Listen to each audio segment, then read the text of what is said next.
안녕하십니까, 책돌입니다. 오늘 소개해드릴 책은 부자 아빠 투자 불변의 법칙입니다. 저자는 타짱, 출판사는 큰숲입니다.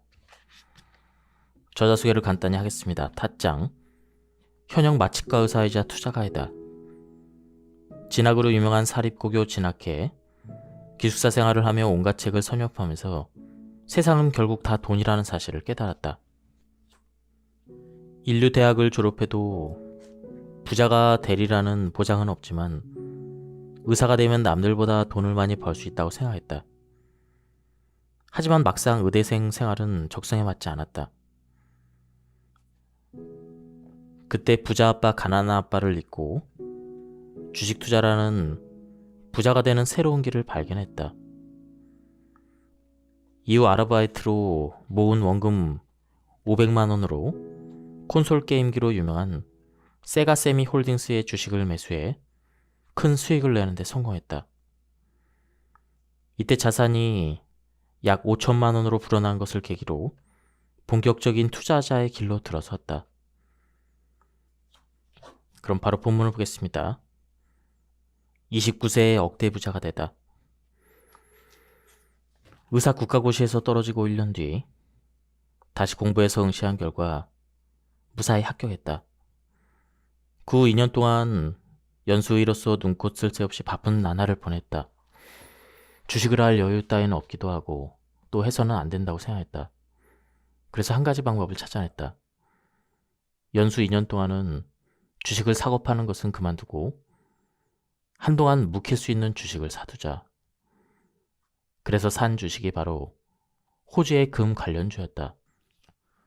금 관련주는 금이나 기금 속에 채굴과 정련을 하는 회사의 주식을 말한다. 당시 금 1트로 이온스를 채굴하는데 드는 비용이 $500 정도였다. 반면 팔 때는 1트로 이온스가 $300밖에 되지 않았다. 참고로 트로 이온스라는 단위는 금이나 은, 백금과 같은 귀금속을 계량할 때 사용하는 단위다. 즉, 캐면 캘수록 적자를 보는 이상한 상황이었다. 하지만 채산이 맞지 않는다고 해서 전 세계의 금광산이 폐쇄되느냐 하면 그건 있을 수 없는 일이다. 결국 나는 상황을 살펴본 뒤 다음과 같은 결론을 내렸다. 언젠가 금 가격은 올라갈 게 틀림없다.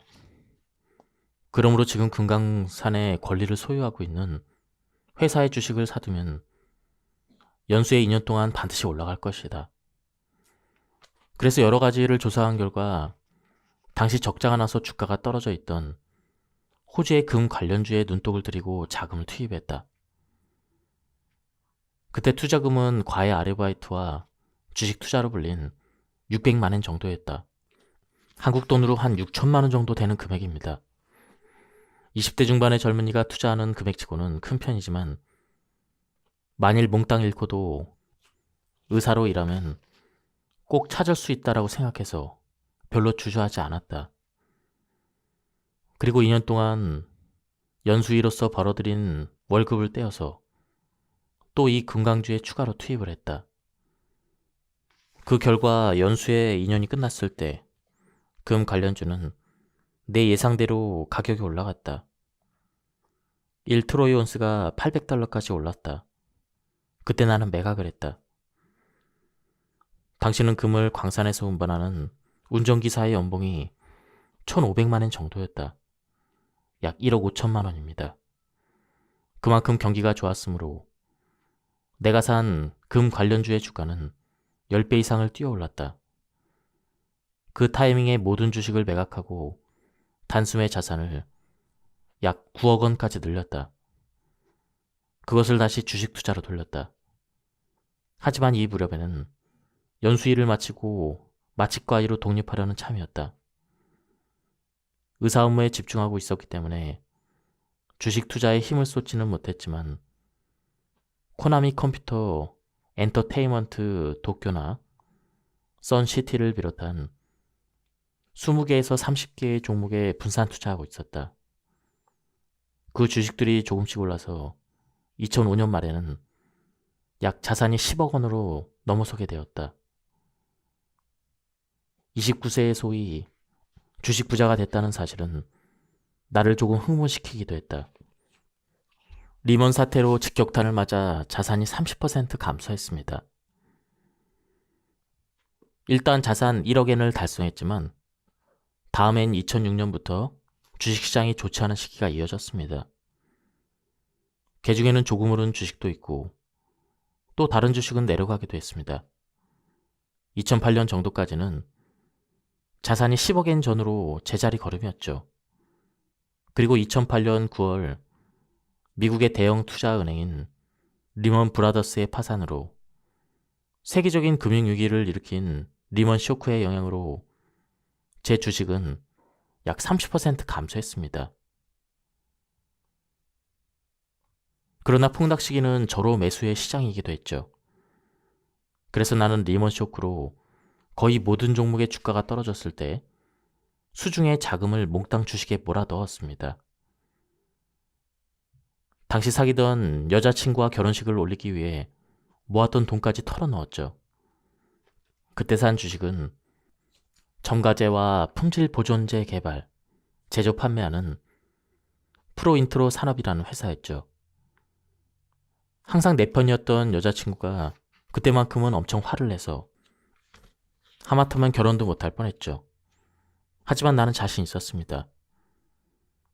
그 회사는 연간 10억엔의 수익을 낼 수 있는 저력이 있었고 자산도 50억엔이나 보유한 것이었죠. 그런 회사가 시가총액 20억엔의 헐값에 팔려나가다니 말도 안 될 만큼 저평가라고 확신했습니다. 시가총액은 회사 주식의 총액을 말합니다. 그 회사를 통째로 사려 했을 때 시장의 가격인 셈이죠. 연수입이 10억엔이고 50억엔의 자산이 있는 회사가 20억엔에 팔려나간다? 이건 어떻게 생각해도 너무 싼 거 아닙니까? 어차피 오를 게 분명하니까 지금 사두지 않으면 손해라는 기분이었지만 여자친구의 편을 드는 사람들이 정말 많았습니다. 하지만 후회는 하지 않았고 지금이라도 마찬가지로 행동했을 것입니다. 30대의 자산 60억 원을 돌파하다. 투자는 보란듯이 성공해서 결과는 대성공이었죠. 폭락했을 때 샀던 주식은 비교적 짧은 시간에 2배로 뛰었습니다. 그 매매 수익만으로도 여유롭게 결혼식을 올릴 수가 있었죠. 그 뒤부터 투자는 순조로웠습니다. 나중에 설명하겠지만 2009년에 그때 구입한 아크랜드 서비스 고배물산을 매각해서 자산은 약 20억 원으로 들었습니다. 그리고 2013년 매각한 아이풀 덕분에 30대 나이에 자산이 60억 원으로 불었죠. 소비자 금융 대기업인 아이풀은 부모로서 아이들이 평생 신세 질 일이 없기를 바라는 회사지만 내게는 주식으로 정말 많은 돈을 벌게 해준 것입니다. 젊은이들은 잘 모르겠지만 다케우지라는 소비자 금융도 유명하고 호피무늬 옷차림의 여성들이 춤추는 CM, 소위 다케우지 댄서라는 광고는 2010년까지 계속 방송되어 엄청난 인기를 끌었죠. 그런 다케우지도 2010년 도쿄 지방법원에 회사 갱생법을 신청했고 사실상 파산했습니다. 파산한 이유는 이용자들이 과거의 법정 이유를 초과해서 지급한 이자를 반환해달라고 청구한 그 이유 때문이죠. 아이풀도 상황은 마찬가지였습니다. 한술 더 떠서 회사채, 즉 자금 조달을 위해 발행한 채권 이율도 너무 높았죠. 그래서 다들 아이풀도 다케우지에 이어서 도산하는 게 아닌가 생각했습니다. 그런 비관적인 정만 탓에 2011년에는 아이풀의 주가가 한 주에 1,000원도 안 되는 낮은 수준에서 지지부진한 상태였죠. 그런데 우연히 2012년 아이풀의 1분기 결산을 확인했는데 놀랍게도 제대로 영업이익을 올리고 있었습니다. 그래서 난 어쩌면 앞으로 실적이 늘어날지도 모르겠다. 이렇게 생각하고 주시했죠. 아니나 다를까 2분기에도 역시 실적이 꽤 좋았습니다. 실적이 오르고 있었기 때문에 지금이 살 때라고 생각해서 꽤 큰 돈을 아이플 주식에 투자했습니다. 가족은 물론 친척한테도 모두 추천할 정도였죠. 그리고 얼마 되지 않아 한 주에 2,200원 남짓했던 주식이 2013년 5월에는 약 16,000원을 넘어섰습니다. 불과 반년 만에 7배나 오른 셈이죠. 그때는 슬슬 과일이라고 느껴졌고 바로 매각했습니다. 그 뒤로 아이플 주가는 계속 제자리 걸음을 하다가 쭉쭉 떨어지기 시작했죠. 좋은 타이밍에 판 셈입니다. 그로부터 2013년부터 10년 정도는 주식에 좀처럼 집중하지 않았습니다. 가장 큰 이유는 바로 딸들 때문이었죠. 결혼하고 우리 부부는 맞벌이를 했기 때문에 육아를 우선시하지 않으면 안 되었죠. 주식 투자에 시간을 들이기가 어렵습니다. 그래서 주식 공부를 별로 하지 않게 되자 성과도 바로 떨어져 버렸죠. 또 주식 투자에 대한 동기부여도 별로 없었습니다. 이미 평생 먹고 살 만큼 자산을 벌어놓은 데다가 마취과 의사라는 우선은 굶어 죽지 않을 직업도 있었기 때문이죠. 이제 돈도 충분히 벌었으니까 지금은 아이들과 보내는 시간이 더 중요하지 않을까? 라는 아내의 말에 고개를 끄덕였습니다. 그 결단의 후회는 없습니다. 딸들과 보낸 시간은 정말 무엇하고도 바꿀 수 없으니까요. 그때 주식에 몰두해서 자산이 1,000억 원까지 늘었다고 한들 딸들의 성장을 지켜보는 것이 더 가치가 있었을 것입니다. 그런 중에도 조금씩 주식 투자를 하고 있었죠. 파이어족은 적성에 안 맞다. 참고로 그 10년 동안 나는 페이닥터를 그만두었습니다. 38세 때였죠. 딸들이 태어나 주식 공부에 힘을 쏟지 않게 되니까 눈에 보이게 성과가 떨어졌습니다. 내 투자 성적은 기업 분석에 근거한 것이어서 어쩔 수 없는 일이었죠. 그래도 주식은 좋아했고 변함없이 의사일은 대강 한다란 느낌이어서 점차 평생 먹을 만큼의 재산도 있고 일을 그만두고 전업투자자가 되는 것도 괜찮다라고 생각했죠. 한번 결심을 하면 저는 행동이 빠릅니다. 병원을 그만두고 전업투자자가 되었다. 그 배경에는 옛날에 읽은 부자 아빠 가난한 아빠에서 배운 조기 은퇴자라는 개념이 있었다. 요즘 사람들이 말하는 파이어지만 이 책에서는 돈을 위해서 일하기보다는 일을 그만두고 즐기면서 살자라고 쓰여 있었다. 나 자신도 주식을 하면서 조기 은퇴한 후에 자유로운 생활을 꿈꾸고 있었다.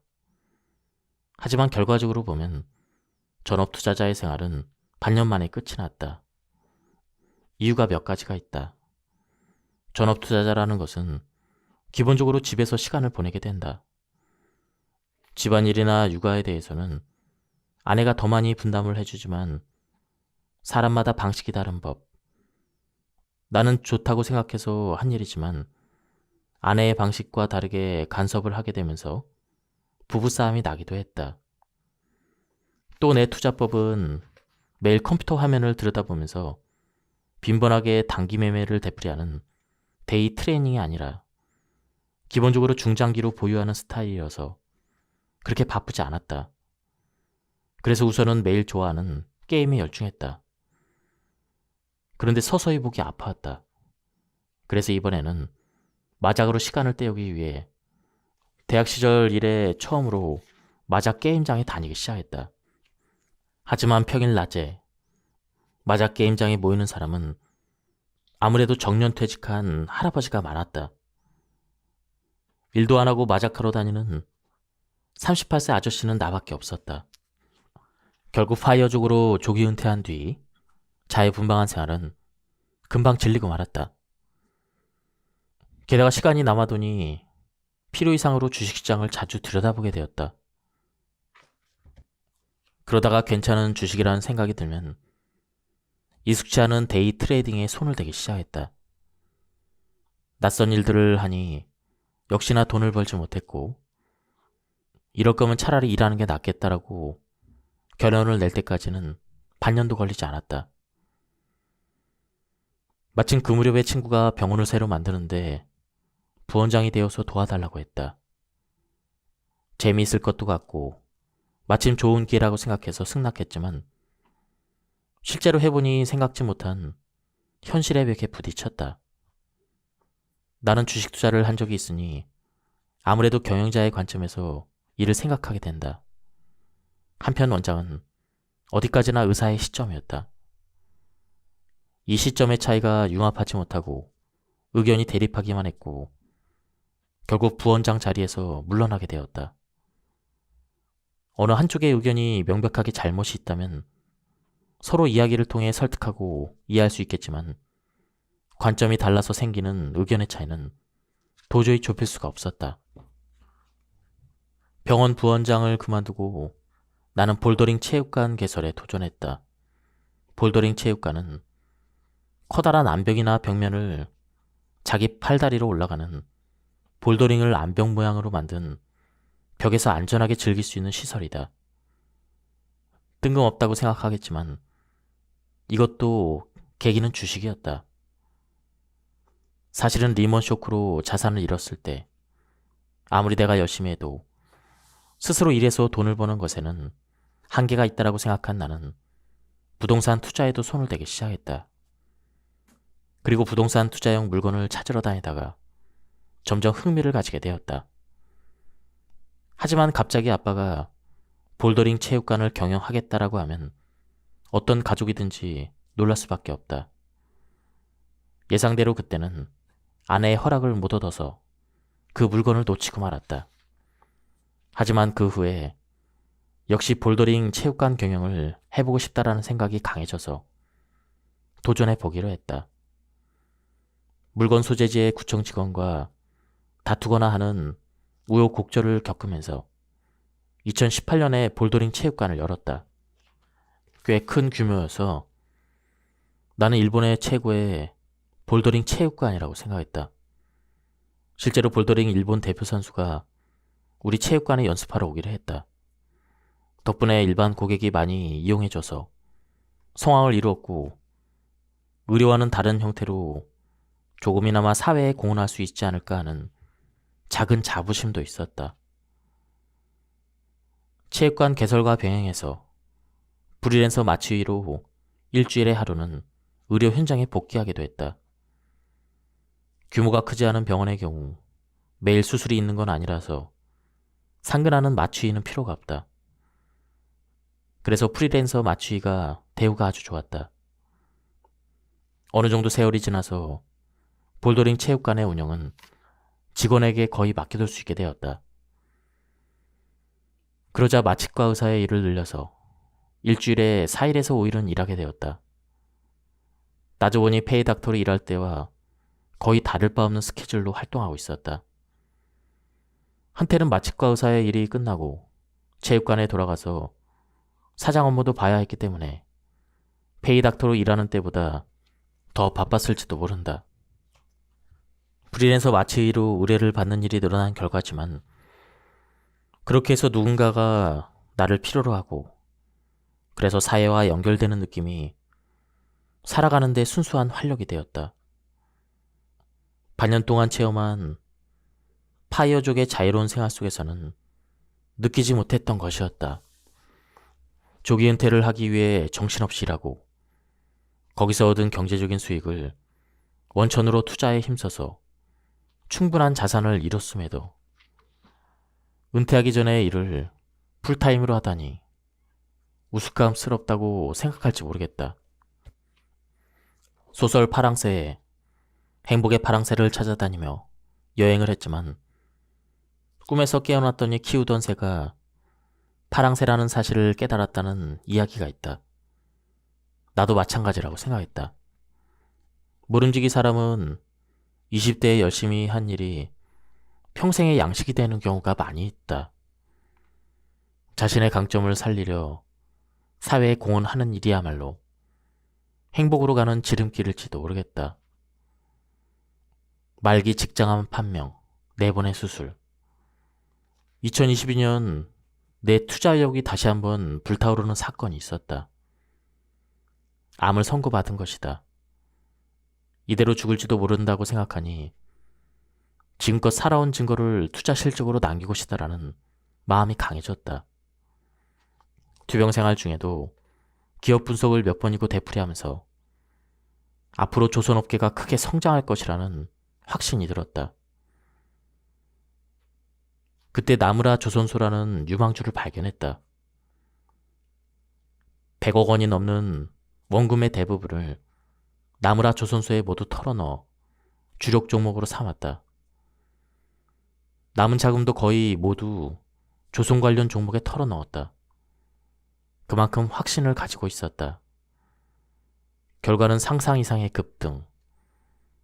나는 나무라 조선소와 다른 조선 관련 종목을 매각했고 다시 HD 한국조선 해양에 집중 투자해서 자산은 500억 원까지 불어났다.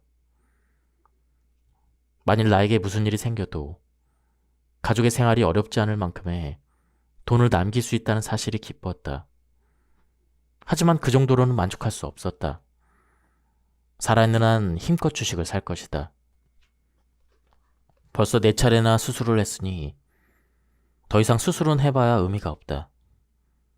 다음에 재발하면 끝이다. 그렇게 생각하면서 민간요법에도 기대봤지만 유감스럽게도 2024년 말 폐와 간의 전이가 발견되었다. 49세 때의 일이다. 주치의가 말했다. 50세까지라면 몰라도 51세는 장담할 수가 없습니다. 시한부 인생을 선고받았다. 10년 후, 그리고 20년 후 가족과 함께 웃을 수 있을지 알 수가 없다. 하지만 나는 마지막까지 포기하지 않을 것이다.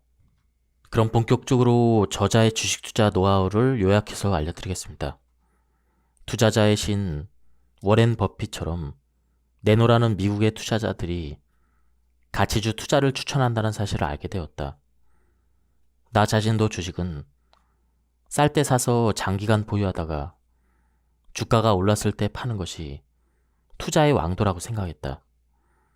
그 사실을 깨달았을 때 난 인생에서 성공할 것이라고 믿어 의심치 않았다. 주식을 산다는 것은 그 회사의 일부를 소유하는 것이다. 또 회사가 발행한 주식 총량에 주가를 곱한 시가총액은 그 회사의 가치와 같아야 한다. 하지만 주가는 매일같이 바뀌지 않는가?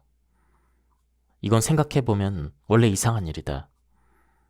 주가가 오르락 내리락 한다는 사실은 결국 주가가 회사의 가치를 반드시 올바르게 반영하지 않는다는 뜻이기도 하다.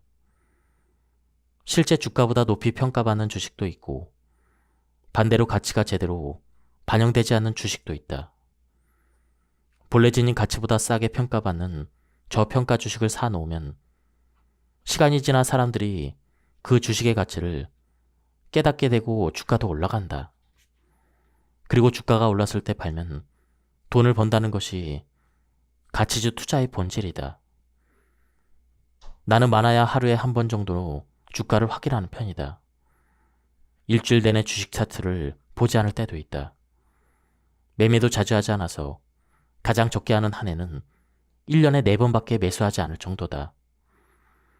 가치주 투자자는 주가를 자주 보지 않는 편이 좋다.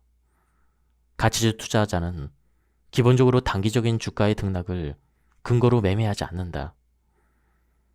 그들은 언젠가는 주가가 상승할 것이라고 믿고 사는 사람들이다.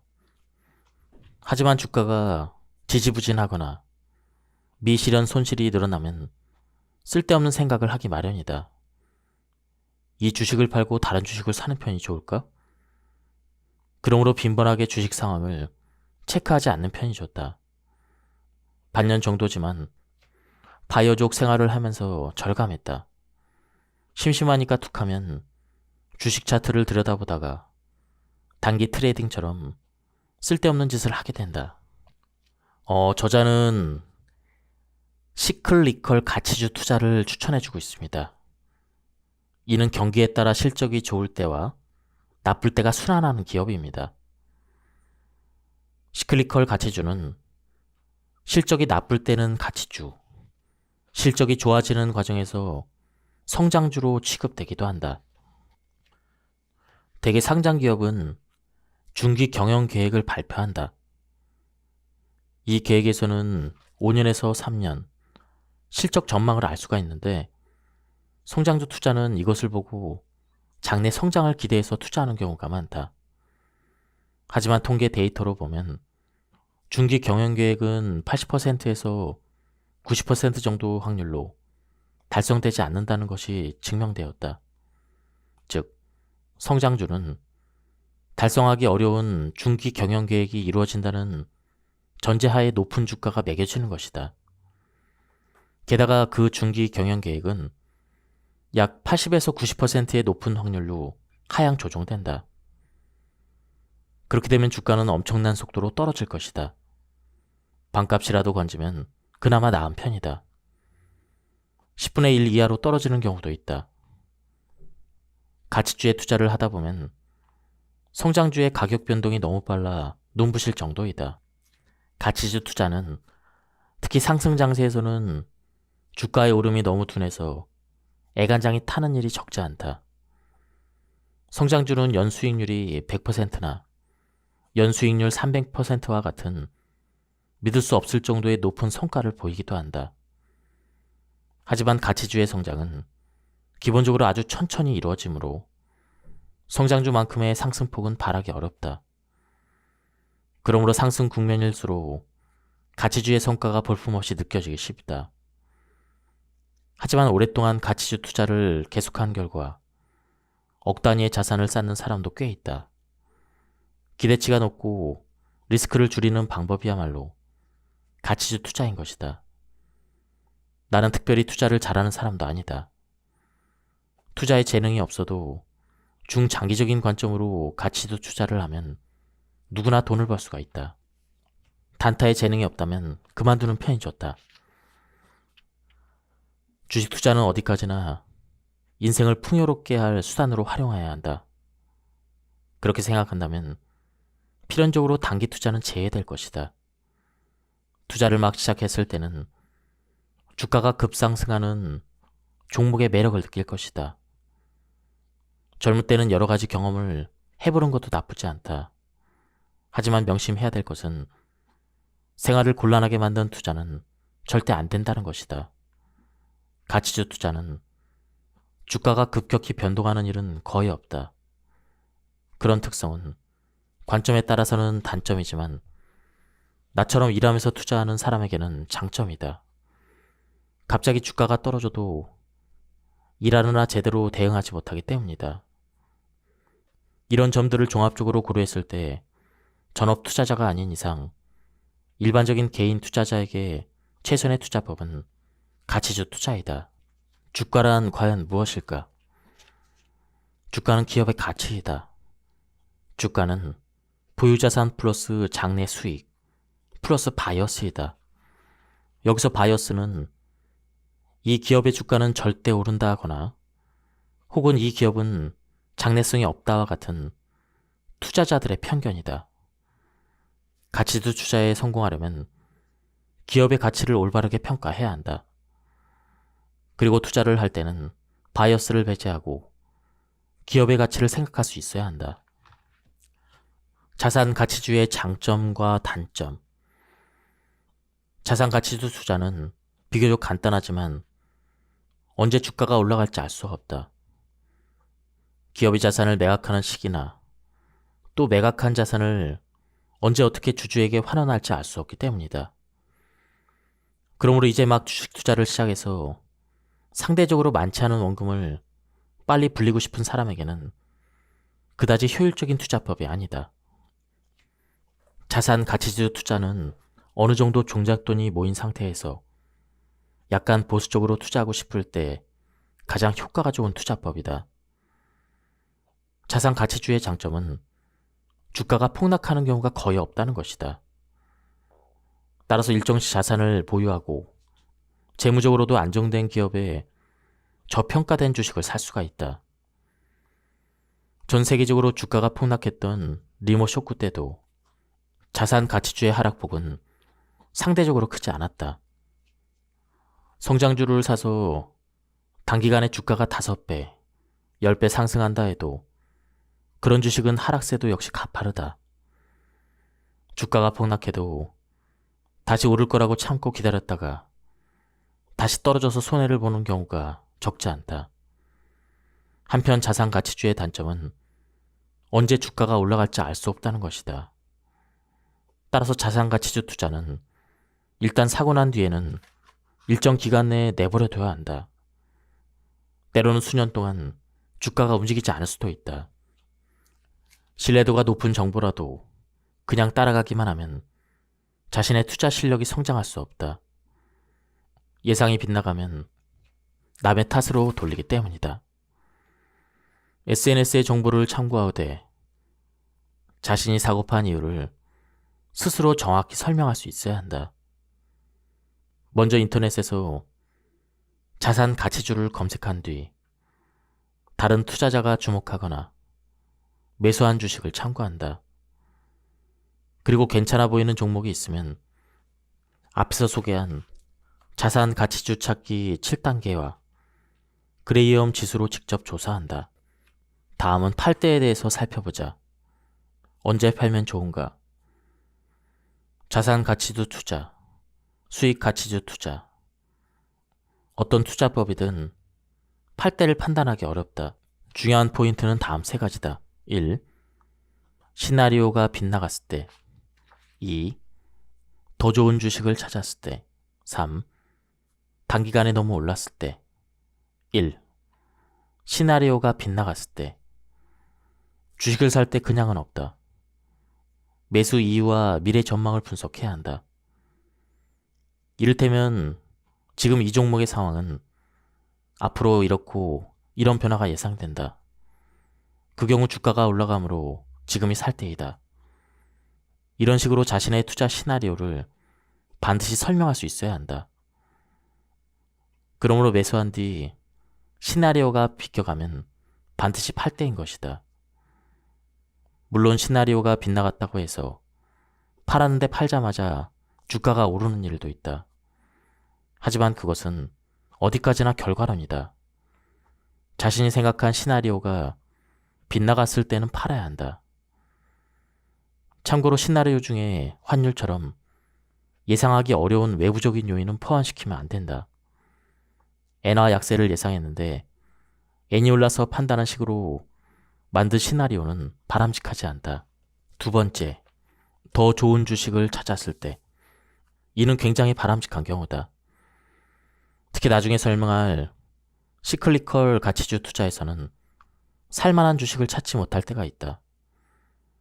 그때 언제 오를지는 알 수 없지만 오늘 가능성이 높으므로 우선 이 자산 가치주에 투자를 하자 판단할 수가 있다.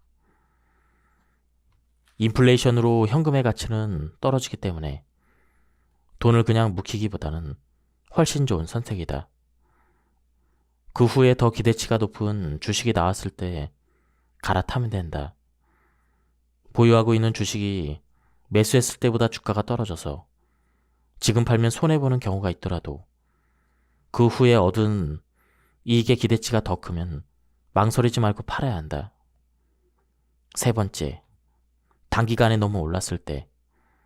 주가가 급하게 오르면 다시 폭락하기도 쉬우므로 단기간에 급등했다면 기본적으로는 팔 때이다. 이때 중요한 것이 거래량이다. 거래량은 한 종목이 일정 기간 매매된 주식의 총수를 가리킨다. 평소에 하루 거래량이 100만 주 정도 되던 종목이 갑자기 2천만 주까지 급증하면 안전하게 팔 시기라고 생각하면 된다. 거래량이 현저하게 늘어나는 그 타이밍은 주가가 꼭지점이나 바닥인 경우가 많기 때문이라는 점을 기억하면 좋다. 절대로 팔면 안 되는 타이밍. 반대로 절대 해서는 안 되는 일이 주가가 떨어졌다고 당황해서 팔아버리는 것이다. 주가가 급락했을 때 공포에 질려 헐값에 던지는 것을 투매라고 한다. 본래는 절호의 매수 기회인 폭락장에서 반대로 팔아치우는 것은 정말 아까운 일이다. 그런 일이 반복되면 당연히 돈을 벌 수가 없다. 원래 주가는 매일 바뀌는 것이다. 눈앞에 등락에 휘둘리면 절대 좋은 결과를 얻을 수가 없다.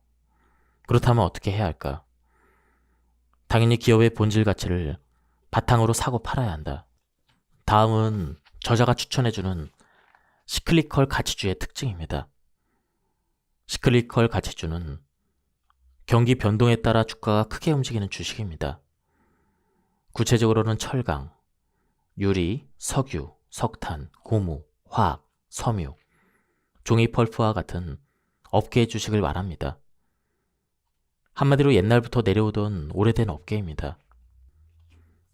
이것들은 경기 변동에 연동되기 쉬우므로 적절한 타이밍에 싸게 사들이는 것이 핵심이죠. 한마디로 차별화가 어렵고 회사에 따라 상품과 서비스가 크게 바뀌지 않는 업계라는 이미지가 있습니다. 예를 들어 은행에 돈을 맡기로 할 때 어느 한 은행만 금리가 특별하게 높은 경우가 있죠. 자동차 기름을 넣을 때도 마찬가지입니다. 어떤 회사의 기름만 연비가 엄청 좋은 일은 없습니다. 다시 말해 시클리컬 가치주는 서로 엇비슷한 수준의 기업이 보이는 업계가 많습니다. 경기 순환을 파악하고 불황 국면에 사들입니다. 퍼나 PBR 등 지표로 저평가된 종목을 선택합니다. 업종마다 경기 사이클을 고려합니다. 수요와 차트 분석을 활용해서 타이밍을 판별합니다. 기관 투자자와 경영자의 동향을 체크합니다. 불황기에 사고 호황기에 팔기를 의식하면 시클리컬 가치주 투자의 성공 확률이 올라갑니다.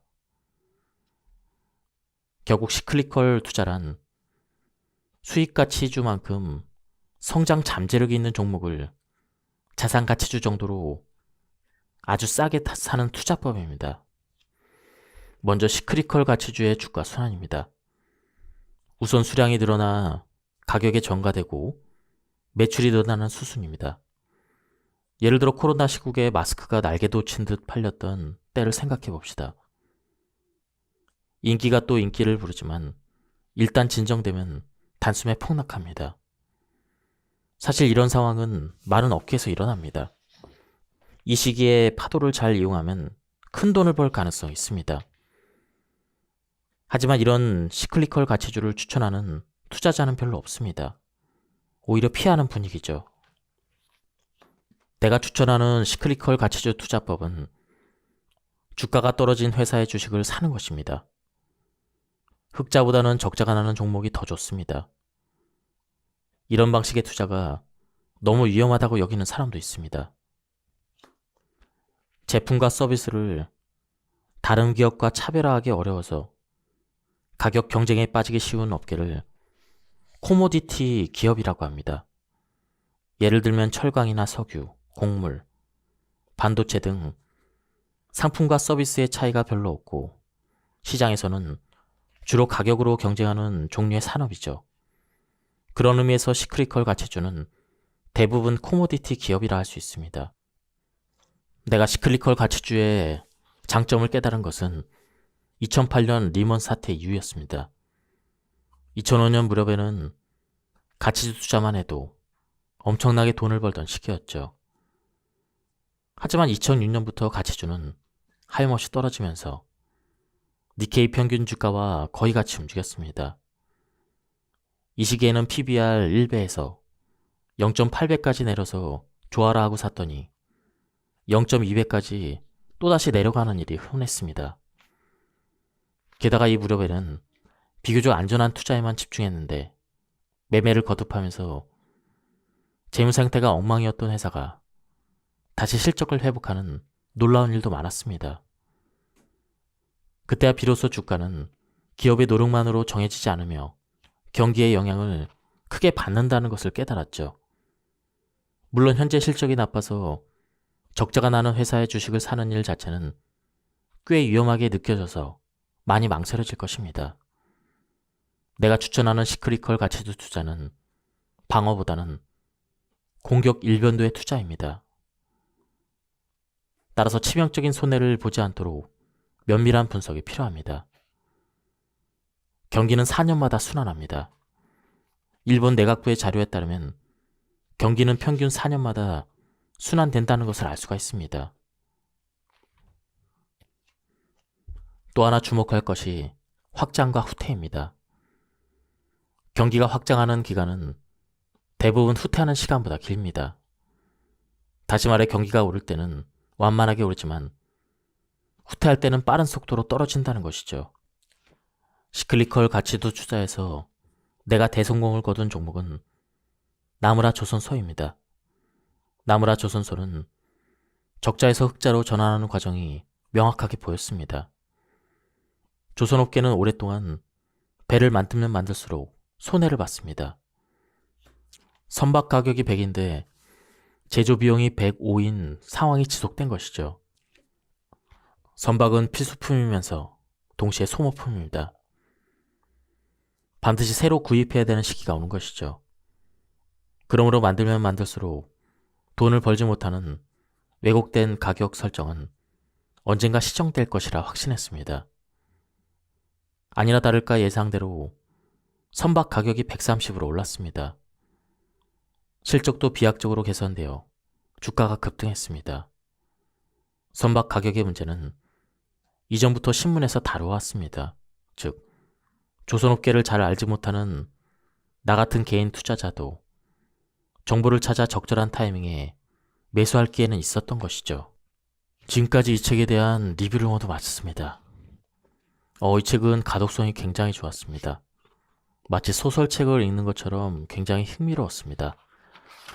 그리고 저자가 두 딸들을 위해서 유언 대신 쓴 그런 책이라고 하는데요. 뒷부분에 굉장히 구체적인 내용들이 많이 나왔습니다. 오늘은 시간 관계상 여기까지만 소개를 해드리고요. 뒷부분이 궁금하신 분들은 댓글을 많이 남겨주시기 바랍니다. 예, 여기서 리뷰를 마치도록 하겠습니다. 감사합니다.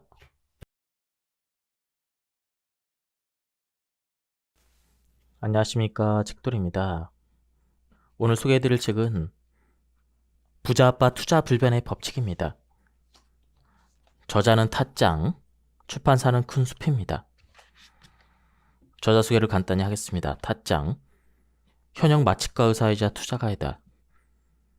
진학으로 유명한 사립고교 진학해 기숙사 생활을 하며 온갖 책을 선엽하면서 세상은 결국 다 돈이라는 사실을 깨달았다. 인류 대학을 졸업해도 부자가 되리라는 보장은 없지만 의사가 되면 남들보다 돈을 많이 벌 수 있다고 생각했다. 하지만 막상 의대생 생활은 적성에 맞지 않았다. 그때 부자 아빠 가난한 아빠를 잊고 주식 투자라는 부자가 되는 새로운 길을 발견했다. 이후 아르바이트로 모은 원금 500만 원으로 콘솔 게임기로 유명한 세가 세미 홀딩스의 주식을 매수해 큰 수익을 내는 데 성공했다. 이때 자산이 약 5천만 원으로 불어난 것을 계기로 본격적인 투자자의 길로 들어섰다. 그럼 바로 본문을 보겠습니다. 29세에 억대 부자가 되다. 의사 국가고시에서 떨어지고 1년 뒤 다시 공부해서 응시한 결과 무사히 합격했다. 그 후 2년 동안 연수의로서 눈꽃 쓸 새 없이 바쁜 나날을 보냈다. 주식을 할 여유 따위는 없기도 하고 또 해서는 안 된다고 생각했다. 그래서 한 가지 방법을 찾아냈다. 연수 2년 동안은 주식을 사고 파는 것은 그만두고 한동안 묵힐 수 있는 주식을 사두자. 그래서 산 주식이 바로 호주의 금 관련주였다. 금 관련주는 금이나 기금 속에 채굴과 정련을 하는 회사의 주식을 말한다. 당시 금 1트로 이온스를 채굴하는 데 드는 비용이 $500 정도였다. 반면 팔 때는 1트로 이온스가 $300 밖에 되지 않았다. 참고로 트로 이온스라는 단위는 금이나 은, 백금과 같은 귀금속을 계량할 때 사용하는 단위다. 즉, 캐면 캘수록 적자를 보는 이상한 상황이었다. 하지만 채산이 맞지 않는다고 해서 전 세계의 금광산이 폐쇄되느냐 하면 그건 있을 수 없는 일이다. 결국 나는 상황을 살펴본 뒤 다음과 같은 결론을 내렸다. 언젠가 금 가격은 올라갈 게 틀림없다. 그러므로 지금 금강산의 권리를 소유하고 있는 회사의 주식을 사두면 연수의 2년 동안 반드시 올라갈 것이다. 그래서 여러 가지를 조사한 결과 당시 적자가 나서 주가가 떨어져 있던 호주의 금 관련주에 눈독을 들이고 자금을 투입했다. 그때 투자금은 과외 아르바이트와 주식 투자로 불린 600만 엔 정도였다. 한국 돈으로 한 6천만 원 정도 되는 금액입니다. 20대 중반의 젊은이가 투자하는 금액치고는 큰 편이지만 만일 몽땅 잃고도 의사로 일하면 꼭 찾을 수 있다라고 생각해서 별로 주저하지 않았다. 그리고 2년 동안 연수의로서 벌어들인 월급을 떼어서 또 이 금강주에 추가로 투입을 했다. 그 결과 연수의 2년이 끝났을 때 금 관련주는 내 예상대로 가격이 올라갔다. 1트로이 온스가 800달러까지 올랐다. 그때 나는 매각을 했다. 당시는 금을 광산에서 운반하는 운전기사의 연봉이 1,500만 엔 정도였다. 약 1억 5천만 원입니다. 그만큼 경기가 좋았으므로 내가 산 금 관련주의 주가는 10배 이상을 뛰어올랐다. 그 타이밍에 모든 주식을 매각하고 단숨에 자산을 약 9억 원까지 늘렸다. 그것을 다시 주식 투자로 돌렸다. 하지만 이 무렵에는 연수일을 마치고 마취과의로 독립하려는 참이었다. 의사 업무에 집중하고 있었기 때문에 주식 투자에 힘을 쏟지는 못했지만 코나미 컴퓨터 엔터테인먼트 도쿄나 선시티를 비롯한 20개에서 30개의 종목에 분산 투자하고 있었다. 그 주식들이 조금씩 올라서 2005년 말에는 약 자산이 10억 원으로 넘어서게 되었다. 29세에 소위 주식 부자가 됐다는 사실은 나를 조금 흥분시키기도 했다. 리먼 사태로 직격탄을 맞아 자산이 30% 감소했습니다. 일단 자산 1억엔을 달성했지만 다음엔 2006년부터 주식시장이 좋지 않은 시기가 이어졌습니다. 그 중에는 조금 오른 주식도 있고 또 다른 주식은 내려가기도 했습니다. 2008년 정도까지는 자산이 10억엔 전후로 제자리 걸음이었죠. 그리고 2008년 9월 미국의 대형 투자은행인 리먼 브라더스의 파산으로 세계적인 금융위기를 일으킨 리먼 쇼크의 영향으로 제 주식은 약 30% 감소했습니다. 그러나 폭락 시기는 저로 매수의 시장이기도 했죠. 그래서 나는 리먼 쇼크로 거의 모든 종목의 주가가 떨어졌을 때 수중에 자금을 몽땅 주식에 몰아 넣었습니다. 당시 사귀던 여자친구와 결혼식을 올리기 위해 모았던 돈까지 털어넣었죠. 그때 산 주식은 첨가제와 품질 보존제 개발, 제조 판매하는 프로인트로 산업이라는 회사였죠. 항상 내 편이었던 여자친구가 그때만큼은 엄청 화를 내서 하마터면 결혼도 못할 뻔했죠. 하지만 나는 자신 있었습니다. 그 회사는 연간 10억엔의 수익을 낼 수 있는 저력이 있었고 자산도 50억엔이나 보유한 것이었죠. 그런 회사가 시가총액 20억엔의 헐값에 팔려나가다니 말도 안 될 만큼 저평가라고 확신했습니다. 시가총액은 회사 주식의 총액을 말합니다. 그 회사를 통째로 사려 했을 때 시장의 가격인 셈이죠. 연수입이 10억엔이고 50억엔의 자산이 있는 회사가 20억엔에 팔려나간다? 이건 어떻게 생각해도 너무 싼 거 아닙니까? 어차피 오를 게 분명하니까 지금 사두지 않으면 손해라는 기분이었지만 여자친구의 편을 드는 사람들이 정말 많았습니다. 하지만 후회는 하지 않았고 지금이라도 마찬가지로 행동했을 것입니다. 30대의 자산 60억 원을 돌파하다. 투자는 보란듯이 성공해서 결과는 대성공이었죠. 폭락했을 때 샀던 주식은 비교적 짧은 시간에 2배로 뛰었습니다. 그 매매 수익만으로도 여유롭게 결혼식을 올릴 수가 있었죠. 그 뒤부터 투자는 순조로웠습니다. 나중에 설명하겠지만 2009년에 그때 구입한 아크랜드 서비스 고배물산을 매각해서 자산은 약 20억 원으로 늘었습니다. 그리고 2013년 매각한 아이플 덕분에 30대 나이에 자산이 60억 원으로 불었죠. 소비자 금융 대기업인 아이플은 부모로서 아이들이 평생 신세질 일이 없기를 바라는 회사지만 내게는 주식으로 정말 많은 돈을 벌게 해준 것입니다. 젊은이들은 잘 모르겠지만 다케우지라는 소비자 금융도 유명하고 호피무늬 옷차림의 여성들이 춤추는 CM, 소위 다케우지 댄서라는 광고는 2010년까지 계속 방송되어 엄청난 인기를 끌었죠. 그런 다케우지도 2010년 도쿄 지방법원에 회사 갱생법을 신청했고 사실상 파산했습니다. 파산한 이유는 이용자들이 과거의 법정 이유를 초과해서 지급한 이자를 반환해달라고 청구한 그 이유 때문이죠. 아이플도 상황은 마찬가지였습니다. 한술 더 떠서 회사채, 즉 자금 조달을 위해 발행한 채권 이율도 너무 높았죠. 그래서 다들 아이플도 다케우지에 이어서 도산하는 게 아닌가 생각했습니다.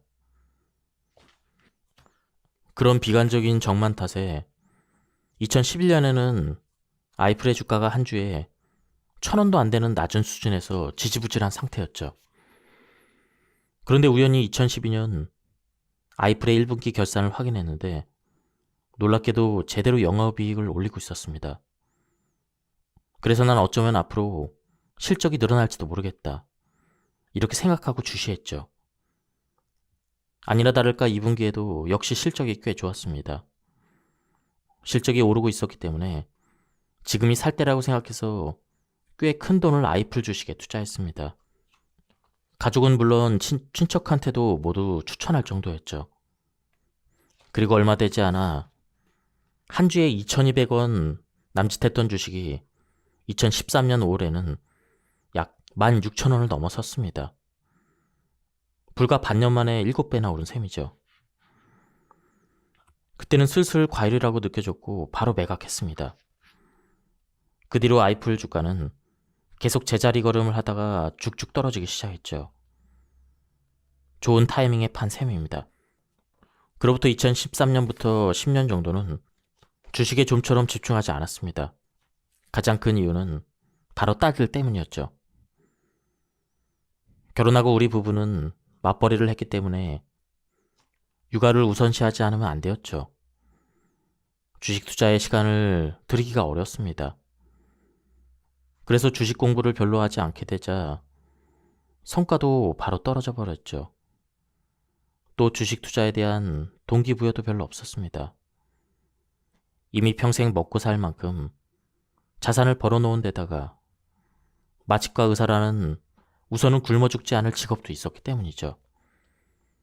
이제 돈도 충분히 벌었으니까 지금은 아이들과 보내는 시간이 더 중요하지 않을까?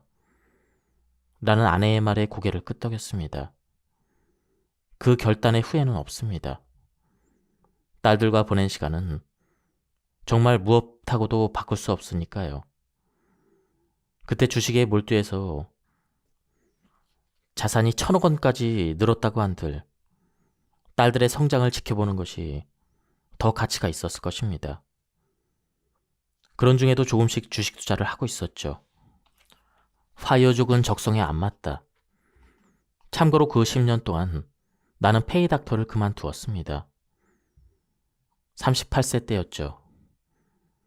딸들이 태어나 주식 공부에 힘을 쏟지 않게 되니까 눈에 보이게 성과가 떨어졌습니다.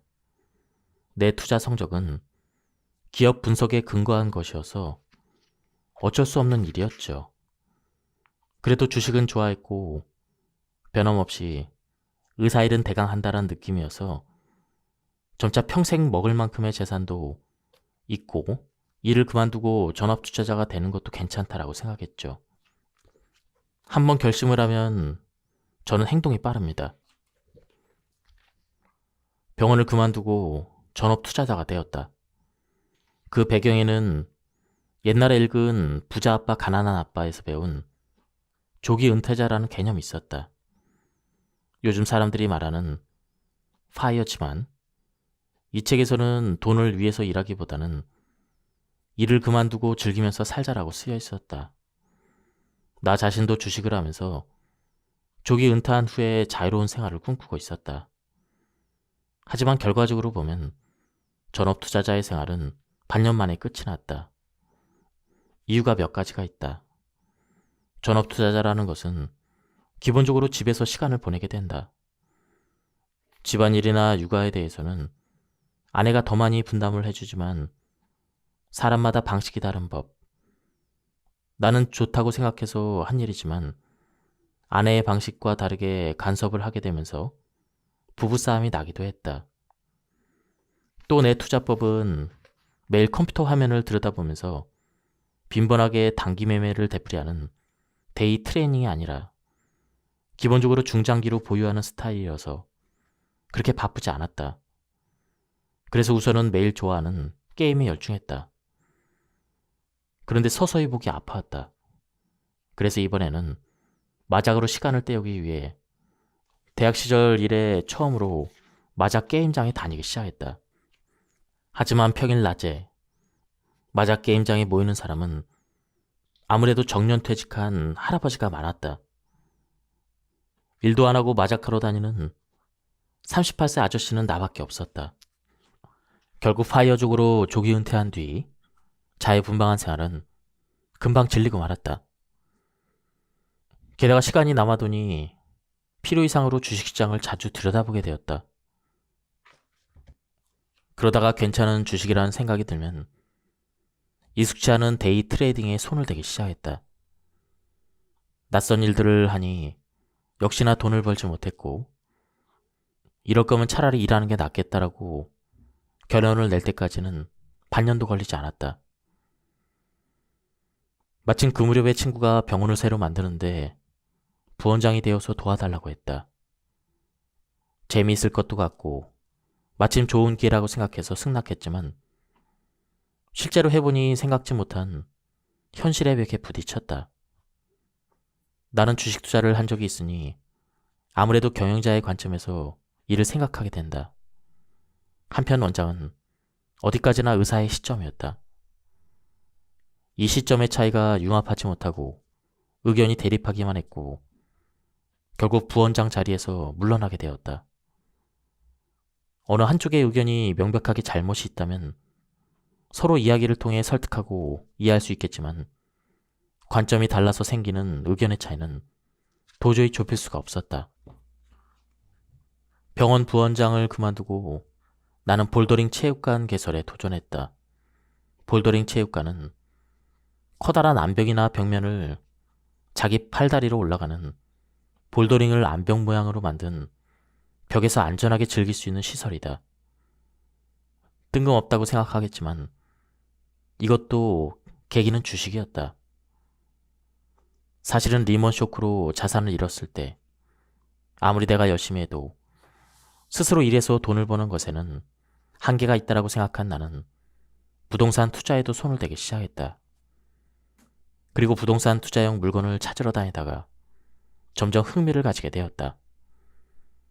하지만 갑자기 아빠가 볼더링 체육관을 경영하겠다라고 하면 어떤 가족이든지 놀랄 수밖에 없다. 예상대로 그때는 아내의 허락을 못 얻어서 그 물건을 놓치고 말았다. 하지만 그 후에 역시 볼더링 체육관 경영을 해보고 싶다라는 생각이 강해져서 도전해 보기로 했다. 물건 소재지의 구청 직원과 다투거나 하는 우여곡절을 겪으면서 2018년에 볼더링 체육관을 열었다. 꽤 큰 규모여서 나는 일본의 최고의 볼더링 체육관이라고 생각했다. 실제로 볼더링 일본 대표 선수가 우리 체육관에 연습하러 오기로 했다.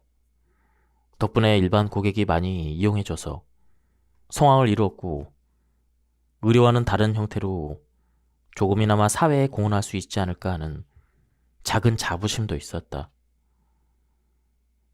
체육관 개설과 병행해서 프리랜서 마취로 일주일에 하루는 의료 현장에 복귀하기도 했다. 규모가 크지 않은 병원의 경우 매일 수술이 있는 건 아니라서 상근하는 마취의는 필요가 없다. 그래서 프리랜서 마취의가 대우가 아주 좋았다. 어느 정도 세월이 지나서 볼더링 체육관의 운영은 직원에게 거의 맡겨둘 수 있게 되었다. 그러자 마취과 의사의 일을 늘려서 일주일에 4일에서 5일은 일하게 되었다. 따져보니 페이닥터로 일할 때와 거의 다를 바 없는 스케줄로 활동하고 있었다. 한때는 마취과 의사의 일이 끝나고 체육관에 돌아가서 사장 업무도 봐야 했기 때문에 페이닥터로 일하는 때보다 더 바빴을지도 모른다. 프리랜서 마취의로 의뢰를 받는 일이 늘어난 결과지만 그렇게 해서 누군가가 나를 필요로 하고 그래서 사회와 연결되는 느낌이 살아가는 데 순수한 활력이 되었다. 반년 동안 체험한 파이어족의 자유로운 생활 속에서는 느끼지 못했던 것이었다. 조기 은퇴를 하기 위해 정신없이 일하고 거기서 얻은 경제적인 수익을 원천으로 투자에 힘써서 충분한 자산을 이뤘음에도 은퇴하기 전에 일을 풀타임으로 하다니 우스꽝스럽다고 생각할지 모르겠다. 소설 파랑새에 행복의 파랑새를 찾아다니며 여행을 했지만 꿈에서 깨어났더니 키우던 새가 파랑새라는 사실을 깨달았다는 이야기가 있다. 나도 마찬가지라고 생각했다. 모름지기 사람은 20대에 열심히 한 일이 평생의 양식이 되는 경우가 많이 있다. 자신의 강점을 살리려 사회에 공헌하는 일이야말로 행복으로 가는 지름길일지도 모르겠다. 말기 직장암 판명, 4번의 수술. 2022년 내 투자력이 다시 한번 불타오르는 사건이 있었다. 암을 선고받은 것이다. 이대로 죽을지도 모른다고 생각하니 지금껏 살아온 증거를 투자 실적으로 남기고 싶다라는 마음이 강해졌다. 투병 생활 중에도 기업 분석을 몇 번이고 되풀이하면서 앞으로 조선업계가 크게 성장할 것이라는 확신이 들었다. 그때 나무라 조선소라는 유망주를 발견했다. 100억 원이 넘는 원금의 대부분을 나무라 조선소에 모두 털어넣어 주력 종목으로 삼았다. 남은 자금도 거의 모두 조선 관련 종목에 털어넣었다. 그만큼 확신을 가지고 있었다. 결과는 상상 이상의 급등. 나는 나무라 조선소와 다른 조선 관련 종목을 매각했고 다시 HD 한국조선 해양에 집중 투자해서 자산은 500억 원까지 불어났다. 만일 나에게 무슨 일이 생겨도 가족의 생활이 어렵지 않을 만큼의 돈을 남길 수 있다는 사실이 기뻤다. 하지만 그 정도로는 만족할 수 없었다. 살아있는 한 힘껏 주식을 살 것이다. 벌써 4차례나 수술을 했으니 더 이상 수술은 해봐야 의미가 없다. 다음에 재발하면 끝이다. 그렇게 생각하면서 민간요법에도 기대봤지만 유감스럽게도 2024년 말 폐와 간의 전이가 발견되었다. 49세 때의 일이다. 주치의가 말했다. 50세까지라면 몰라도 51세는 장담할 수가 없습니다. 시한부 인생을 선고받았다. 10년 후, 그리고 20년 후 가족과 함께 웃을 수 있을지 알 수가 없다. 하지만 나는 마지막까지 포기하지 않을 것이다. 그럼 본격적으로 저자의 주식 투자 노하우를 요약해서 알려드리겠습니다. 투자자의 신 워렌 버핏처럼 내노라는 미국의 투자자들이 가치주 투자를 추천한다는 사실을 알게 되었다. 나 자신도 주식은 쌀 때 사서 장기간 보유하다가 주가가 올랐을 때 파는 것이 투자의 왕도라고 생각했다.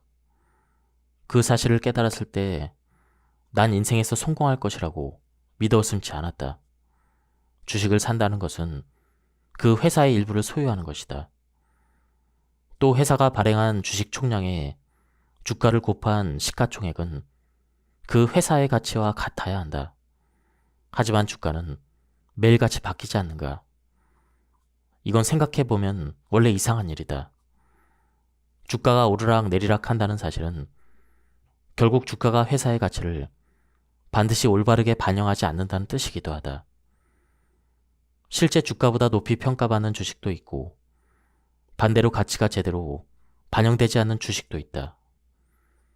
본래 지닌 가치보다 싸게 평가받는 저평가 주식을 사놓으면 시간이 지나 사람들이 그 주식의 가치를 깨닫게 되고 주가도 올라간다. 그리고 주가가 올랐을 때 팔면 돈을 번다는 것이 가치주 투자의 본질이다. 나는 많아야 하루에 한 번 정도로 주가를 확인하는 편이다. 일주일 내내 주식 차트를 보지 않을 때도 있다. 매매도 자주 하지 않아서 가장 적게 하는 한 해는 1년에 4번밖에 매수하지 않을 정도다. 가치주 투자자는 주가를 자주 보지 않는 편이 좋다. 가치주 투자자는 기본적으로 단기적인 주가의 등락을 근거로 매매하지 않는다. 그들은 언젠가는 주가가 상승할 것이라고 믿고 사는 사람들이다. 하지만 주가가 지지부진하거나 미실현 손실이 늘어나면 쓸데없는 생각을 하기 마련이다. 이 주식을 팔고 다른 주식을 사는 편이 좋을까? 그러므로 빈번하게 주식 상황을 체크하지 않는 편이 좋다. 반년 정도지만 바이오족 생활을 하면서 절감했다. 심심하니까 툭하면 주식 차트를 들여다보다가 단기 트레이딩처럼 쓸데없는 짓을 하게 된다. 저자는 시클리컬 가치주 투자를 추천해주고 있습니다. 이는 경기에 따라 실적이 좋을 때와 나쁠 때가 순환하는 기업입니다. 시클리컬 가치주는 실적이 나쁠 때는 가치주, 실적이 좋아지는 과정에서 성장주로 취급되기도 한다. 대개 상장 기업은 중기 경영 계획을 발표한다. 이 계획에서는 5년에서 3년 실적 전망을 알 수가 있는데 성장주 투자는 이것을 보고 장래 성장을 기대해서 투자하는 경우가 많다.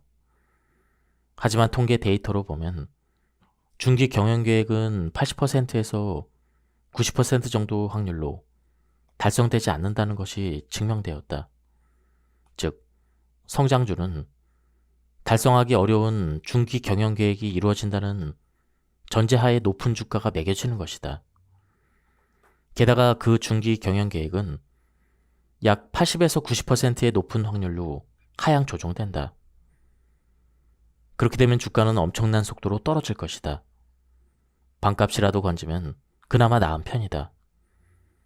10분의 1 이하로 떨어지는 경우도 있다. 가치주에 투자를 하다 보면 성장주의 가격 변동이 너무 빨라 눈부실 정도이다. 가치주 투자는 특히 상승 장세에서는 주가의 오름이 너무 둔해서 애간장이 타는 일이 적지 않다. 성장주는 연수익률이 100%나 연수익률 300%와 같은 믿을 수 없을 정도의 높은 성과를 보이기도 한다. 하지만 가치주의 성장은 기본적으로 아주 천천히 이루어지므로 성장주만큼의 상승폭은 바라기 어렵다.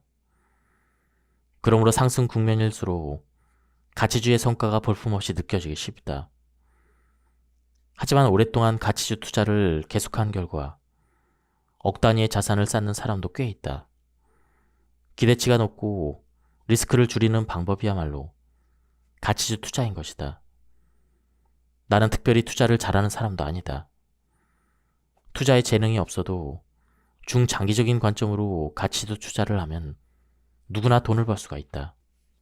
단타에 재능이 없다면 그만두는 편이 좋다. 주식 투자는 어디까지나 인생을 풍요롭게 할 수단으로 활용해야 한다. 그렇게 생각한다면 필연적으로 단기 투자는 제외될 것이다. 투자를 막 시작했을 때는 주가가 급상승하는 종목의 매력을 느낄 것이다. 젊을 때는 여러 가지 경험을 해보는 것도 나쁘지 않다. 하지만 명심해야 될 것은 생활을 곤란하게 만든 투자는 절대 안 된다는 것이다. 가치주 투자는 주가가 급격히 변동하는 일은 거의 없다. 그런 특성은 관점에 따라서는 단점이지만 나처럼 일하면서 투자하는 사람에게는 장점이다. 갑자기 주가가 떨어져도 일하느라 제대로 대응하지 못하기 때문이다. 이런 점들을 종합적으로 고려했을 때 전업 투자자가 아닌 이상 일반적인 개인 투자자에게 최선의 투자법은 가치주 투자이다. 주가란 과연 무엇일까? 주가는 기업의 가치이다. 주가는 보유자산 플러스 장래 수익 플러스 바이어스이다. 여기서 바이어스는 이 기업의 주가는 절대 오른다 하거나 혹은 이 기업은 장래성이 없다와 같은 투자자들의 편견이다. 가치주 투자에 성공하려면 기업의 가치를 올바르게 평가해야 한다. 그리고 투자를 할 때는 바이어스를 배제하고 기업의 가치를 생각할 수 있어야 한다. 자산 가치주의 장점과 단점.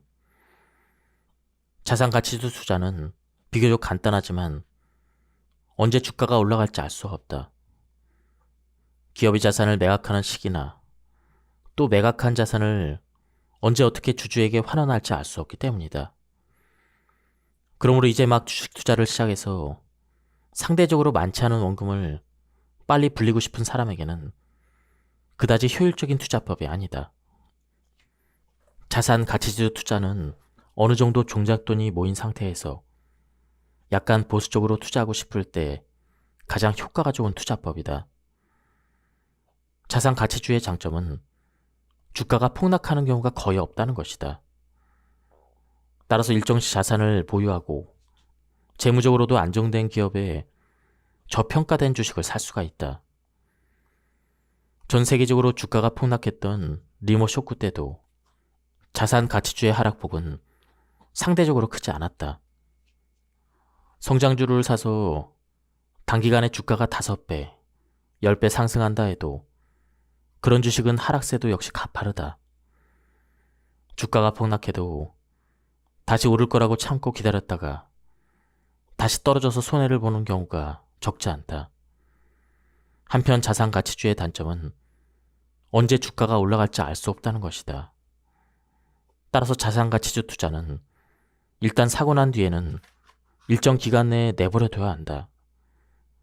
때로는 수년 동안 주가가 움직이지 않을 수도 있다.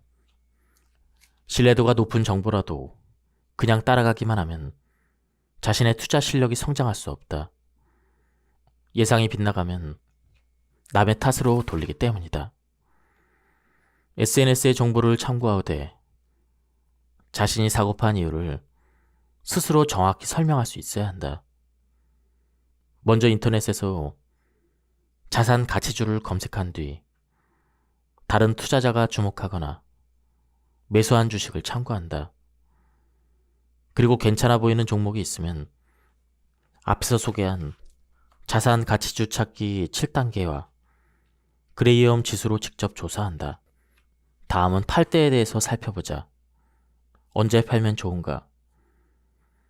자산 가치주 투자, 수익 가치주 투자. 어떤 투자법이든 팔 때를 판단하기 어렵다. 중요한 포인트는 다음 3가지다. 1. 시나리오가 빗나갔을 때. 2. 더 좋은 주식을 찾았을 때. 3. 단기간에 너무 올랐을 때. 1. 시나리오가 빗나갔을 때. 주식을 살 때 그냥은 없다. 매수 이유와 미래 전망을 분석해야 한다. 이를테면 지금 이 종목의 상황은 앞으로 이렇고 이런 변화가 예상된다. 그 경우 주가가 올라가므로 지금이 살 때이다. 이런 식으로 자신의 투자 시나리오를 반드시 설명할 수 있어야 한다. 그러므로 매수한 뒤 시나리오가 비껴가면 반드시 팔 때인 것이다. 물론 시나리오가 빗나갔다고 해서 팔았는데 팔자마자 주가가 오르는 일도 있다. 하지만 그것은 어디까지나 결과론이다. 자신이 생각한 시나리오가 빗나갔을 때는 팔아야 한다. 참고로 시나리오 중에 환율처럼 예상하기 어려운 외부적인 요인은 포함시키면 안 된다. 엔화 약세를 예상했는데 엔이 올라서 판다는 식으로 만든 시나리오는 바람직하지 않다. 두 번째, 더 좋은 주식을 찾았을 때 이는 굉장히 바람직한 경우다. 특히 나중에 설명할 시클리컬 가치주 투자에서는 살만한 주식을 찾지 못할 때가 있다. 그때 언제 오를지는 알 수 없지만 오늘 가능성이 높으므로 우선이 자산 가치주에 투자를 하자 판단할 수가 있다. 인플레이션으로 현금의 가치는 떨어지기 때문에 돈을 그냥 묵히기보다는 훨씬 좋은 선택이다. 그 후에 더 기대치가 높은 주식이 나왔을 때 갈아타면 된다. 보유하고 있는 주식이 매수했을 때보다 주가가 떨어져서 지금 팔면 손해보는 경우가 있더라도 그 후에 얻은 이익의 기대치가 더 크면 망설이지 말고 팔아야 한다. 세 번째, 단기간에 너무 올랐을 때 주가가 급하게 오르면 다시 폭락하기도 쉬우므로 단기간에 급등했다면 기본적으로는 팔 때이다. 이때 중요한 것이 거래량이다. 거래량은 한 종목이 일정 기간 매매된 주식의 총수를 가리킨다. 평소에 하루 거래량이 100만 주 정도 되던 종목이 갑자기 2천만 주까지 급증하면 안전하게 팔 시기라고 생각하면 된다. 거래량이 현저하게 늘어나는 그 타이밍은 주가가 꼭지점이나 바닥인 경우가 많기 때문이라는 점을 기억하면 좋다. 절대로 팔면 안 되는 타이밍.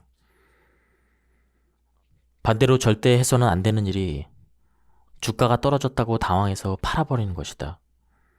주가가 급락했을 때 공포에 질려 헐값에 던지는 것을 투매라고 한다.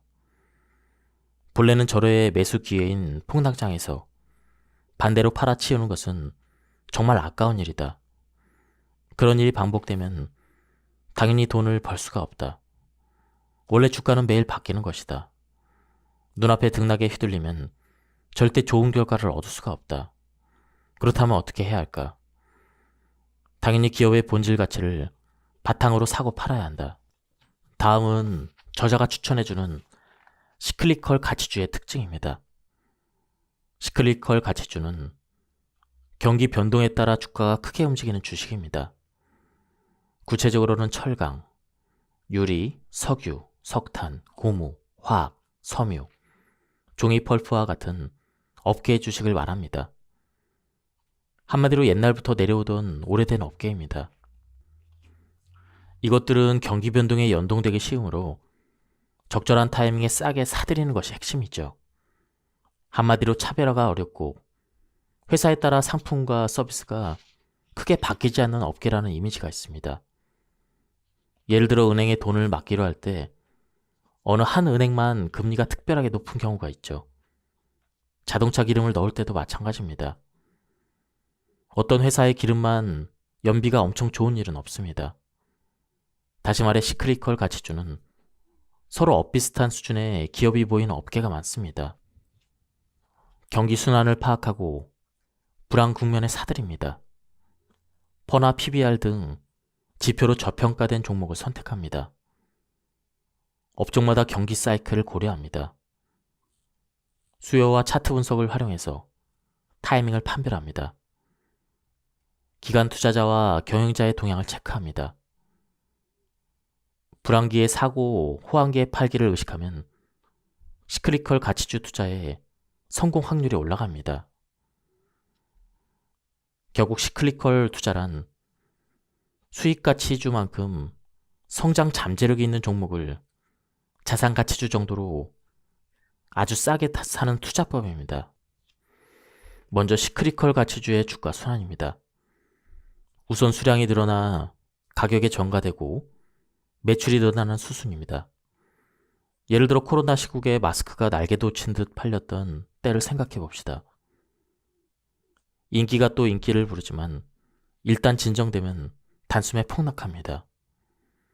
사실 이런 상황은 많은 업계에서 일어납니다. 이 시기에 파도를 잘 이용하면 큰 돈을 벌 가능성이 있습니다. 하지만 이런 시클리컬 가치주를 추천하는 투자자는 별로 없습니다. 오히려 피하는 분위기죠. 내가 추천하는 시크리컬 가치주 투자법은 주가가 떨어진 회사의 주식을 사는 것입니다. 흑자보다는 적자가 나는 종목이 더 좋습니다. 이런 방식의 투자가 너무 위험하다고 여기는 사람도 있습니다. 제품과 서비스를 다른 기업과 차별화하기 어려워서 가격 경쟁에 빠지기 쉬운 업계를 코모디티 기업이라고 합니다. 예를 들면 철강이나 석유, 곡물, 반도체 등 상품과 서비스의 차이가 별로 없고 시장에서는 주로 가격으로 경쟁하는 종류의 산업이죠. 그런 의미에서 시크리컬 가치주는 대부분 코모디티 기업이라 할 수 있습니다. 내가 시크리컬 가치주의 장점을 깨달은 것은 2008년 리먼 사태 이후였습니다. 2005년 무렵에는 가치주 투자만 해도 엄청나게 돈을 벌던 시기였죠. 하지만 2006년부터 가치주는 하염없이 떨어지면서 니케이 평균 주가와 거의 같이 움직였습니다. 이 시기에는 PBR 1배에서 0.8배까지 내려서 좋아라 하고 샀더니 0.2배까지 또다시 내려가는 일이 흔했습니다. 게다가 이 무렵에는 비교적 안전한 투자에만 집중했는데 매매를 거듭하면서 재무 상태가 엉망이었던 회사가 다시 실적을 회복하는 놀라운 일도 많았습니다. 그때야 비로소 주가는 기업의 노력만으로 정해지지 않으며 경기의 영향을 크게 받는다는 것을 깨달았죠. 물론 현재 실적이 나빠서 적자가 나는 회사의 주식을 사는 일 자체는 꽤 위험하게 느껴져서 많이 망설여질 것입니다. 내가 추천하는 시크리컬 가치주 투자는 방어보다는 공격 일변도의 투자입니다. 따라서 치명적인 손해를 보지 않도록 면밀한 분석이 필요합니다. 경기는 4년마다 순환합니다. 일본 내각부의 자료에 따르면 경기는 평균 4년마다 순환된다는 것을 알 수가 있습니다. 또 하나 주목할 것이 확장과 후퇴입니다. 경기가 확장하는 기간은 대부분 후퇴하는 시간보다 깁니다. 다시 말해 경기가 오를 때는 완만하게 오르지만 후퇴할 때는 빠른 속도로 떨어진다는 것이죠. 시클리컬 가치주 투자에서 내가 대성공을 거둔 종목은 나무라 조선소입니다. 나무라 조선소는 적자에서 흑자로 전환하는 과정이 명확하게 보였습니다. 조선업계는 오랫동안 배를 만들면 만들수록 손해를 봤습니다. 선박 가격이 100인데 제조 비용이 105인 상황이 지속된 것이죠. 선박은 필수품이면서 동시에 소모품입니다. 반드시 새로 구입해야 되는 시기가 오는 것이죠. 그러므로 만들면 만들수록 돈을 벌지 못하는 왜곡된 가격 설정은 언젠가 시정될 것이라 확신했습니다. 아니나 다를까 예상대로 선박 가격이 130으로 올랐습니다. 실적도 비약적으로 개선되어 주가가 급등했습니다. 선박 가격의 문제는 이전부터 신문에서 다뤄왔습니다. 즉, 조선업계를 잘 알지 못하는 나 같은 개인 투자자도 정보를 찾아 적절한 타이밍에 매수할 기회는 있었던 것이죠. 지금까지 이 책에 대한 리뷰를 모두 마쳤습니다. 이 책은 가독성이 굉장히 좋았습니다. 마치 소설책을 읽는 것처럼 굉장히 흥미로웠습니다. 그리고 저자가 두 딸들을 위해서 유언 대신 쓴 그런 책이라고 하는데요. 뒷부분에 굉장히 구체적인 내용들이 많이 나왔습니다. 오늘은 시간 관계상 여기까지만 소개를 해드리고요. 뒷부분이 궁금하신 분들은 댓글을 많이 남겨주시기 바랍니다. 예, 여기서 리뷰를 마치도록 하겠습니다. 감사합니다.